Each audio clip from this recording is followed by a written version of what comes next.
ശ്രീജിത്ത്, ഞാൻ വരാം. ഇപ്പോൾ സൈക്കാട്രിസ്റ്റ് ഡോക്ടർ മോഹൻ റോയ് നമുക്കൊപ്പം ചേരുകയാണ്. ഡോക്ടർ, നേരത്തെയും നമ്മൾ ആ ചർച്ചകൾ പറഞ്ഞു വരുന്ന കാര്യം, ഒരു തികഞ്ഞ സൈക്കോ കില്ലർ, ഇത്രയേറെ പ്ലാൻഡ് ആയിട്ട് നടത്തുന്ന ഒരു സൈക്കോ കില്ലർ, ഇതുവരെ നടത്തിയ അന്വേഷണ സംഘം ഏതായാലും മറ്റേതെങ്കിലും ഒരു പ്രതി അല്ലെങ്കിൽ മറ്റാരെങ്കിലും സെബാസ്റ്റ്യനെ സഹായിക്കുന്നുണ്ടായിരുന്നു, അല്ലെങ്കിൽ വേറെ ഒരു പ്രതി കൂടി ഉണ്ട് എന്ന തരത്തിലുള്ള നിഗമനങ്ങളും സൂചനകളും ഒന്നും പുറത്തേക്ക് വന്നിട്ടില്ല. അപ്പോൾ ആ തരത്തിൽ നമുക്കിനി കാണാനും വയ്യ. അങ്ങനെ വരികയാണെങ്കിൽ വരട്ടെ. പക്ഷേ ഇതുവരെ വളരെ പ്ലാൻഡ് ആയിട്ടുള്ള ഒരു സൈക്കോ സീരിയൽ കില്ലർ എന്ന് തന്നെയാണ്. പല പല പാറ്റേണുകളാണ് പുറത്തേക്ക് വരുന്നത്. ഈ ഓരോരോ പാറ്റേണായിട്ട് പരിശോധിക്കുമ്പോൾ പ്രധാനപ്പെട്ടത് വലിയ പണമിടപാട് നടക്കുന്ന ഒരു കാര്യം.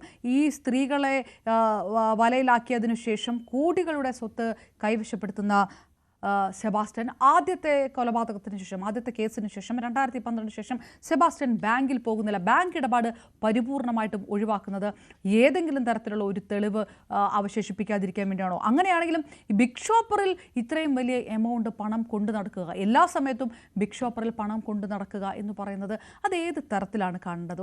ഒരു സൈക്കോ സീരിയൽ കില്ലർ എന്നതിനപ്പുറത്തേക്ക് കൂടുതൽ പണമിടപാടുകൾ അയാൾ നടത്തുന്നുണ്ട്, ബ്ലേഡ് ഇടപാടുകൾ കൂടിയുണ്ട്. അതിലേക്ക് കൂടി വെളിച്ചം വീശുന്നതാണ്. അല്ല, അത് തന്നെയാണ്. കാരണം എനിക്ക് തോന്നുന്നു നമ്മൾ നേരത്തെ ഒരു ചർച്ചയിൽ തന്നെ ഇദ്ദേഹത്തിന് കുറ്റവാളികൾ ഉണ്ടായിരിക്കാമോ എന്നുള്ളൊരു വിഷയം ചർച്ച ചെയ്തത്. ഇത് നമ്മൾ മനസ്സിലാക്കേണ്ട ഒരു കാര്യം എന്താണെന്ന് വെച്ചാൽ, ഇത്തരത്തിലുള്ള കുറ്റകൃത്യങ്ങൾ, നമ്മൾ സീരിയൽ കില്ലർ എന്ന് പറയുന്നത് നമ്മൾ പറഞ്ഞ പോലെ 2-3 കൊലപാതകങ്ങൾ കുറഞ്ഞത് ഒരു മാസത്തെ ഗ്യാപ്പിനിടയിൽ ചെയ്യുന്നവരെയാണ് പൊതുവായുള്ള ഒരു നിർവചനം. ഇത്തരത്തിലുള്ളവർ സാധാരണ കൂടെ ഒരാളെയും കൂടി കൂട്ടാനുള്ള സാധ്യത കുറവാണ്. പല കാരണങ്ങൾ കൊണ്ടാണ്. ഇതിൽ ഒന്നാമത്തെ കാരണം എന്ന് പറയുന്നത്, ഇത്രയും വളരെ കൃത്യമായ ഒരു സ്വഭാവ വൈകല്യമുള്ള, ഈ സ്വഭാവ വൈകല്യം എന്ന് പറയുമ്പോൾ അത് മാനസിക രോഗം മാത്രമാണെന്ന് വിചാരിക്കേണ്ട, മറ്റു തരത്തിലുള്ള സ്വഭാവ വൈകല്യങ്ങളുണ്ട്. ഇത്തരം 2 സ്വഭാവ വൈകല്യമുള്ളവർ ഒന്നൊരുമിച്ച് കൂടിച്ചേർന്നിരുന്ന് പദ്ധതിയിട്ട് പ്ലാൻ ചെയ്യുന്ന കൊലപാതകങ്ങൾ ഇല്ലെന്നല്ല, അത് അപൂർവമാണ്. പക്ഷേ ഇവരുടെ ഒരു പ്രധാന സ്വഭാവം എന്ന് പറയുന്നത്, ഈ കുറ്റകൃത്യങ്ങൾ ചെയ്തു കഴിയുമ്പോൾ പിടിക്കപ്പെടില്ല എന്നുള്ള പൂർണ്ണമായ ഒരു വിശ്വാസം ഇവർക്കുണ്ട്. പിടിക്കപ്പെടാതിരിക്കാനുള്ള എല്ലാ മുൻകരുതലുകളും ഇവർ ചെയ്തിരിക്കും. ഇനി അഥവാ പിടിക്കപ്പെടുന്ന ഒരു ഘട്ടം വന്നാൽ ഇവർ തെളിവുകൾ നശിപ്പിക്കുന്നതിൻ്റെ അപ്പുറം രണ്ടാമത് കൂടെയുള്ള ഒരാൾക്ക് സംഭവിക്കുന്നത്, ഇതിൽ എല്ലായിടത്തും ഇത്തരം 2 പേർ തമ്മിലുള്ള ഒരു ബന്ധത്തിൽ നിന്നാണ് ഇത്തരം കുറ്റകൃത്യങ്ങൾ ഉണ്ടാകുന്നതെങ്കിൽ ഇതിൽ ഒരാൾ തീർച്ചയായിട്ടും ഒരു ഡോമിനൻ്റായ കുറച്ച് ആധിപത്യ സ്വഭാവമുള്ള ആളും രണ്ടാമത് കുറച്ച് ആധിപത്യ സ്വഭാവം കുറഞ്ഞ ആളുമായിരിക്കും. ഈ ആധിപത്യ സ്വഭാവം കുറഞ്ഞ ആളിനെ ഇയാൾ കൊന്നിരിക്കും, ഇയാൾ ഇല്ലാതാക്കിയിരിക്കും. അത് ഇവരുടെ ഒരു സ്വഭാവ രീതിയാണ്. ഇനി നമ്മൾ നേരത്തെ സൂചിപ്പിച്ച പോലെ ഈ 12-ന് ശേഷമുള്ള ബാങ്ക് ഇടപാടുകൾ ഇല്ല എന്നാണ് പറഞ്ഞത്. ഈ 12 ഞാനിപ്പോൾ നേരത്തെ സൂചിപ്പിച്ചപ്പോൾ തന്നെ പറഞ്ഞതുപോലെ, ഈ 51 വയസ്സ് തൊട്ട് 51 വയസ്സ് കഴിഞ്ഞപ്പോൾ ഒരു പുലർ വെളിച്ചത്തിൽ ഞാനങ്ങ് സൈക്കോ കില്ലർ ആയേക്കാം എങ്ങനെ അല്ല ഒരു കില്ലർ ഉണ്ടാകുന്നത്, ഒരു സീരിയൽ കില്ലർ ഉണ്ടാകുന്നത്. ഇദ്ദേഹത്തിൻ്റെ സ്വഭാവ പ്രശ്നങ്ങളെക്കുറിച്ച് സ്കൂളിൽ പഠിച്ച കാലം തൊട്ട് തന്നെയുള്ള അക്കൗണ്ടുകൾ നമുക്ക് ഇതിനകം ലഭ്യമാണ്. എന്താണ് അയാൾ ചെയ്തിരുന്നത് എന്നുള്ളതിനെക്കുറിച്ച്. ഇതുമായി ബന്ധപ്പെട്ടുകൊണ്ട് ഒരു കേസ് എനിക്ക് തോന്നുന്നു അദ്ദേഹത്തിൻ്റെ തന്നെ അടുത്തുള്ള ഒരാൾ സൂചിപ്പിച്ചിരുന്നത്, ഒരു വീട്ടിൽ ഇദ്ദേഹം ഡ്രൈവറായി പോയിരുന്ന സ്ഥലത്ത് ഒരു വ്യക്തിയുടെ ആത്മഹത്യയാണ്. ആ ആത്മഹത്യയൊന്നും യഥാർത്ഥത്തിലെ ആത്മഹത്യയാണ് എന്ന് ഇനിയുള്ള സാഹചര്യത്തിൽ ഒരിക്കലും വിശ്വസിക്കാൻ സാധിക്കില്ല. അതിലും ഒരു കൊലപാതകത്തിൻ്റെ സാധ്യത അന്വേഷിക്കേണ്ടതുണ്ട്. പിന്നെ ഈ 6 വർഷത്തെ ഒരു 12 എനിക്ക് തോന്നുന്നത് 2012-ന് ശേഷമായിരിക്കും ബാങ്കുകളിൽ ഇത്തരം പണമിടപാടുകളുമായി ബന്ധപ്പെട്ട കാര്യങ്ങൾ കുറച്ച് സ്ട്രിക്റ്റ് ആക്കിയത്. അതിൻ്റെ ഭാഗമായിരിക്കും.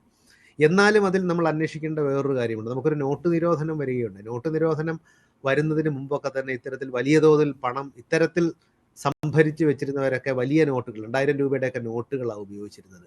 പിന്നെയാണ് അത് മാറിയത്. അപ്പോൾ ആ നോട്ടുകൾ ഇദ്ദേഹം സൂക്ഷിച്ചു വെച്ചിരുന്നെങ്കിൽ അദ്ദേഹം എന്തായിരിക്കും? അന്നത്തെ കാലത്ത് ഈ പണം യഥാർത്ഥത്തിൽ കമ്മീഷൻ വാങ്ങിക്കൊണ്ട് മാറ്റിക്കൊടുക്കുന്ന ആൾക്കാരെ കുറിച്ചൊക്കെ നമ്മൾ കേട്ടു. അപ്പോൾ അത്തരത്തിലുള്ള ഗ്രൂപ്പുകളുമായി ഇദ്ദേഹത്തിന് ബന്ധമുണ്ടായിരുന്നു. അപ്പോൾ ഇത്തരത്തിൽ ഉണ്ടാക്കിയ പണം വളരെ കൃത്യമായി ഇദ്ദേഹത്തിന് ഡിസ്ട്രിബ്യൂട്ട് ചെയ്യുന്ന സംവിധാനത്തിലേക്ക്, അതിപ്പോൾ ഹവാല ഉൾപ്പെടെ ആവാം, അല്ലെങ്കിൽ ഈ വട്ടിപ്പലിശയ്ക്ക് പണം കൊടുക്കുന്ന രീതിയാവാം. പക്ഷേ ഇതിലൊക്കെ നമ്മൾ മനസ്സിലാക്കേണ്ട ഒരു കാര്യമുണ്ട്. ഒരു ഓട്ടോറിക്ഷയിലാണ് ഒരു ചാക്ക് പണം കൊണ്ടുപോകുന്നതെന്ന് വിചാരിക്കുക. നമ്മുടെ നാട്ടിലൊക്കെ ഈ വാഹന പരിശോധനയുടെ പുറത്ത് ധാരാളം പരാതികളും പഴി കേൾക്കുന്നുണ്ട്. എനിക്ക് തോന്നുന്നു AI ക്യാമറകൾ വന്നതിന് ശേഷം പോലീസിൻ്റെ ഭാഗത്ത് നിന്ന് അതവർ ചെയ്യുന്നില്ല. പല കാരണങ്ങളുമുണ്ട്. പോലീസ് സേനയിലെ അംഗങ്ങളുടെ കുറവ് തൊട്ട് വളരെ വ്യാപകമായ ഒരു പ്രശ്നം ഉണ്ടായിക്കഴിഞ്ഞാൽ, ഇപ്പോൾ പോലീസിൻ്റെ പരിശോധനയുള്ള 100% ഫുൾ പ്രൂഫ് ആണെന്നും അവരെല്ലാം കൃത്യമായി ചെയ്യുന്നു എന്നും ഞാൻ അവകാശപ്പെടുന്നില്ല. പക്ഷേ അങ്ങനെ ഒരു സംഭവം ഉണ്ടായാൽ വളരെയധികം ഊതിപ്പെരിപ്പിക്കുന്ന ഒരു പ്രവണത പല കോണുകളിൽ നിന്നും ഉണ്ടാവും. അപ്പം അത്തരത്തിലുള്ള റുട്ടീനായ വാഹന പരിശോധനകൾ ഒഴിവാക്കപ്പെടുന്നു എന്നുള്ളത് ക്രൈം പ്രിവെൻഷനിൽ വളരെ പ്രാധാന്യമുള്ള കാര്യമാണ് റുട്ടീനായ വാഹന പരിശോധനകൾ. പലപ്പോഴും സംഘടിത കുറ്റകൃത്യത്തിന് പോകുന്നവരെയൊക്കെ തന്നെ ഈ പരിശോധനയിലൂടെ നമുക്ക് തൂക്കാൻ സാധിക്കാറുണ്ട്.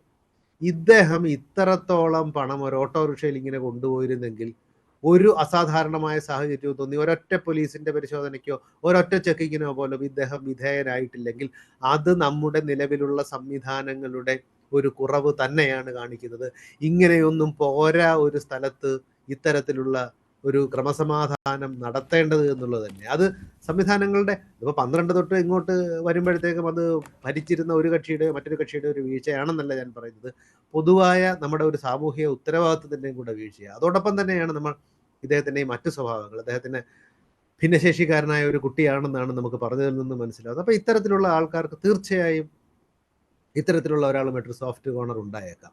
അത് ഇത്തരം ചില സീരിയൽ കില്ലറുകളുടെ സ്വഭാവമൊക്കെ പറഞ്ഞാൽ മനുഷ്യരെ കൊന്ന് ആസിഡിൽ തള്ളുന്നവർ, മൃഗീയമായി പീഡിപ്പിക്കുന്നവർ, മൃഗീയമായ ലൈംഗിക അതിക്രമങ്ങൾ കാണിക്കുന്നവർ, ഇവരൊക്കെ വീട്ടിൽ വന്നു കഴിഞ്ഞാൽ അവരുടെ പൂച്ചയോടും പട്ടിയോടും ഒക്കെ ഇവർക്ക് വളരെ സ്നേഹമായിരിക്കും. പൂച്ചയോടും പട്ടിയോടും ഒക്കെയുള്ള ഇവരുടെ സ്നേഹം കണ്ടു കഴിഞ്ഞാൽ നമ്മൾ യഥാർത്ഥത്തിൽ അന്തം വിട്ടുപോകും. ഇതൊക്കെയാണോ ഇവർ ചെയ്തത്? ഇപ്പോൾ ഈ അടുത്ത കാലത്ത് തന്നെ പൂച്ചയോടും പട്ടിയോടും വരെ അതിക്രൂരമായ പെരുമാറ്റം കാണിക്കുന്നവരുണ്ട്. പക്ഷേ ഇത്തരത്തിലുള്ള ആൾക്കാർക്ക് ഏതെങ്കിലും ഒരു വൾണറബിൾ പോയിന്റ് ഉണ്ടാവും. യഥാർത്ഥത്തിൽ അന്വേഷണത്തിലേക്ക് എത്തുന്നത് ഈ വൾണറബിൾ പോയിന്റ് ആയിരിക്കും. ഇപ്പോൾ തന്നെ നാം ഒന്ന് അന്വേഷിച്ച് നോക്കൂ. നമ്മൾ ഈ കേസിൻ്റെ ഉൾപ്പെടെ CCTVകളെ പിന്തുടർന്ന, ഇപ്പോൾ CCTV പിന്തുടർന്ന ഒരു ശാസ്ത്രീയ മാർഗം തന്നെയാണ്, അല്ലെന്നൊന്നും ഞാൻ പറയുന്നില്ല. അത് നവീന കാലത്ത് കുറ്റാന്വേഷണത്തിൽ അത് ഉപയോഗിക്കേണ്ടത്. പക്ഷേ ഇപ്പോൾ പോലും ആ ഒരു ലൂപ്പ് ഹോൾ ഇല്ലായിരുന്നുവെങ്കിൽ സെബാസ്റ്റ്യൻ എന്ന് പറയുന്ന ആളുടെ ആ ഒരു ചെയ്തികളുടെ പുറകെ പോയി നമുക്കറിയാൻ സാധിക്കുമായിരുന്നു എന്നുള്ളത് യഥാർത്ഥത്തിൽ നമ്മളെപ്പോഴും സൂചിപ്പിക്കുന്ന പോലെ സാമൂഹികമായി നമുക്ക് ചുറ്റുപാട് നടക്കുന്നത് എന്താണ് എന്ന് നാം അറിയുന്നതിൽ നാം പരാജയപ്പെടുകയാണ്. അപ്പോൾ സ്വാഭാവികമായിട്ട് സമൂഹം പരാജയപ്പെടുകയാണ്. ഇത് സെബാസ്റ്റ്യനെ പോലെയുള്ളവർക്ക് വിഹരിക്കാനുള്ള ഒരു അവസരം. ശരി ഡോക്ടർ മോഹൻ, ഇതിൽ ശരി ഒരു വശത്തേക്ക് സാമ്പത്തികമായിട്ടുള്ള വിഷയം, അത് ഈ കൂടുതൽ അന്വേഷണങ്ങൾ നടക്കട്ടെ. ഈ 6 വർഷം കൂടുമ്പോഴുള്ള ഇടവേള, നമ്മൾ പല ഇത്തരം ചില സൈക്കോ സിനിമകളൊക്കെ കാണുമ്പോൾ ഇത്തരം കഥകളൊക്കെ അങ്ങനെയാണ് പ്രേക്ഷകരുടെ മുന്നിലെത്തുന്നത്. ഇതിനൊക്കെ ഒരു പാറ്റേൺ ഉണ്ടാകുമെന്നുള്ളത് ഇതൊരു സിനിമാറ്റിക് നിരീക്ഷണങ്ങൾ മാത്രമല്ല എന്നുകൂടിയാണോ മനസ്സിലാക്കേണ്ടത്? ഈ 6 വർഷം കൂടുമ്പോൾ ഒരു എങ്ങനെയാണ് ഈ കൃത്യമായ ഇടവേളകൾ വരുന്നത്? അത് സ്വാഭാവികമായിട്ട് സംഭവിച്ചു പോകുന്നതാണോ, അതോ അതിനൊരു പാറ്റേൺ ഉണ്ടോ? ഒരാളെ കണ്ടെത്തി അയാളെ വലയിലാക്കി അല്ലെങ്കിൽ കൊന്നു തള്ളിയതിനു ശേഷം ഈ തെളിവുകൾ പരിപൂർണമായിട്ട് ഇല്ലാതാക്കാൻ എന്തായിരിക്കും ഈ 6 വർഷം എന്നുള്ളൊരു ഇടവേള എങ്ങനെ നോക്കി കാണണം? അല്ല, പിന്നെ നമ്മൾ ഈ 6 വർഷത്തെക്കുറിച്ച് പരിശോധിക്കുമ്പോൾ ഇത് ഏതെങ്കിലും ഒരു പ്രത്യേക ദിവസമായിരുന്നോ, അദ്ദേഹത്തിൻ്റെ വിശ്വാസവുമായി ബന്ധപ്പെട്ട ദിവസമാണോ, ആ വ്യക്തികളുമായി ബന്ധപ്പെട്ട ദിവസങ്ങളാണോ എന്നുള്ളത് ആലോചിക്കേണ്ടതുണ്ട്. അങ്ങനെയാണെങ്കിൽ പോലും ഞാൻ പറയാം, ഈ 6 വർഷം എന്ന് പറയുന്നത് 12-ന് ശേഷം തുടങ്ങിയ 6 വർഷങ്ങളല്ല. അതിന് മുമ്പും ഇത് ഉണ്ടായിരിക്കും. 51 വയസ്സിൽ പൊട്ടിമുളയ്ക്കുന്ന ഒരാളല്ല ഇയാൾ ഇതിനു മുമ്പ് ചെയ്തിട്ടുണ്ടായിരിക്കും.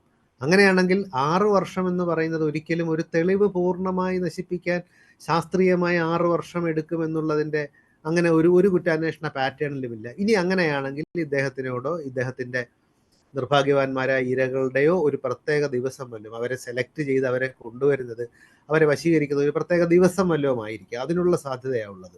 പക്ഷെ അങ്ങനെയാണെങ്കിൽ പോലും ഈ 3 അല്ല, 3ന്റെ പുറകിൽ മറ്റു പലതും ഉണ്ടാകാം. ഇതിൽ കൂടുതൽ കൊലപാതകങ്ങൾ ഉണ്ടാവാം. അത് തീർച്ചയാണ്. 2012 അന്വേഷിക്കുകയാണെങ്കിൽ 2006 അന്വേഷിക്കേണ്ടി വരും, 2000 അന്വേഷിക്കേണ്ടി വരും. 68 വയസ്സുള്ള ഒരാൾ കഴിഞ്ഞ ഒരു 10, 12, 18 വർഷമായി മാത്രമല്ല ഇത് ചെയ്തതെന്നുള്ളത് ഏകദേശം ഉറപ്പിക്കാൻ തന്നെ സാധിക്കും. ഇത്തരം വൾണറബിൾ ആൾക്കാരെ ഇയാൾ ഇത്ര കൃത്യതയോടുകൂടി കണ്ടെത്തുന്നുണ്ടെങ്കിൽ, കൃത്യമായി കൊന്ന് തെളിവ് നശിപ്പിക്കാൻ ഇദ്ദേഹത്തിന് സാധിക്കുന്നുണ്ടെങ്കിൽ 3 അല്ല, അതിൽ കൂടുതലുണ്ടാകും.